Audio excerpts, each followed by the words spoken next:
ကျွန်တော်ငယ်တော့ကတဝက်မှနေခဲ့ရပါတော့အဖေကဓာတ်ပုံဆရာဆိုတော့လဲကျွန်တော်တို့ဒီကင်မရာကြီးကမစိမ့်ခဲ့ပါ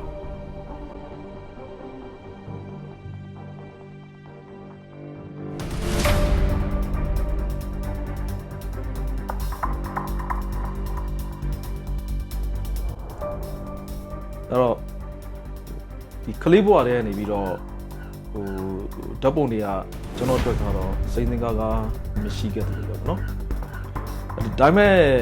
တော့ကျွန်တော်ဓာတ်ပုံလုံးဝဝါသနာမပါဘူးကျွန်တော်ဓာတ်ပုံဆရာဖြစ်လိမ့်မယ်ဆိုတာပုဂ္ဂိုလ်ကို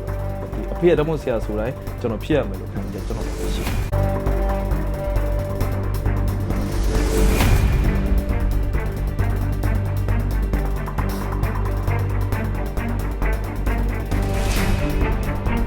ဒါပေမဲ့ကျွန်တော်အဲ့လိုမျိုးနေလာခဲ့ပြီးတော့ဒီ64မှာကျွန်တော်ရန်ကုန်ရောက်တယ်ရန်ကုန်ရောက်တော့ဒီအဖေဦးစီးလုပ်ကိုင်တဲ့ဒီတပ်ပေါ်လုပ်ငန်းမှာပဲကျွန်တော်ဝင်ပြီးတော့လုပ်တယ်မလို့ရနေပြီးတော့ဒီအဖေရဲ့မိတ်ဆွေဖြစ်တဲ့ဒီဦးစောမြင့်နောက်ပေါ်တော့ဗောနော်သူစီမှာ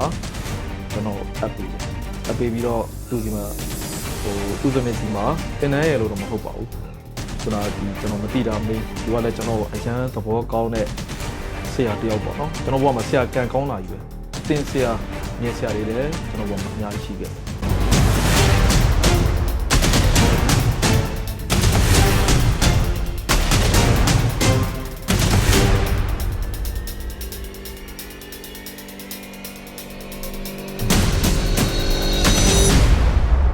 တော်တော်များများဒီ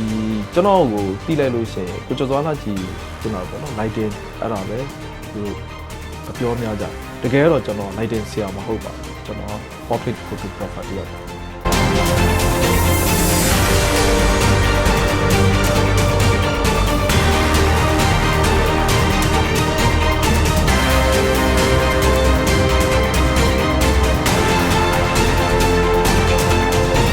ဒီကတော့ဒီ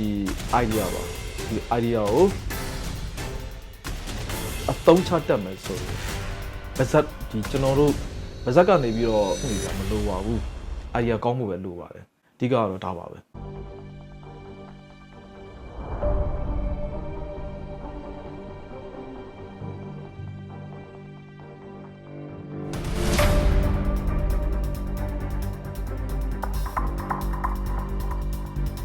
ကျွန်တော်စာမတင်တတ်ပါဘူးစာတင်တတ်တဲ့ထဲမှာကျွန်တော်မပါဘူးကျွန်တော်စာတင်မှာမဟုတ်ဘူးကျွန်တော်အတွေ့အကြုံတွေကိုကျွန်တော်မျှဝေခြင်းဆိုတဲ့ပုံစံနဲ့ကျွန်တော်အရှိကိုချီတက်မှာပါကျွန်တော်ရိုက်ထားတဲ့ပုံတွေကျွန်တော်ပြမယ်ကျွန်တော်ခလုတ်တိုက်ခဲ့တယ်ကျွန်တော်ဟိုပါဘောနော်ခက်ခဲတွေကျွန်တော်များခဲ့တယ်ကျွန်တော်ကြိုက်တွေထဲကျွန်တော်ကြားခဲ့တယ်အမျိုးမျိုးကျွန်တော်ကြုံခဲ့ကျွန်တော်ပျော်ရွှင်စရာတွေဖြစ်ခဲ့တယ်ကျွန်တော်ဝမ်းနည်းစရာဖြစ်ခဲ့ဒီအကြောင်းတွေကျွန်တော်စူးစီးပြီးတော့ကျော်စောလှကြည်ရဲ့ portrait photography ဆိုပြီးတော့ကျွန်တော်ကြောင်းလဲထားခဲ့။ဘာဖြစ်လို့လဲဆိုတော့စာသင်မှာမဟုတ်ပါဘူး။အဲ့တော့ကျွန်တော်အကြောင်းလေးကိုလည်းနားထောင်ပေးတယ်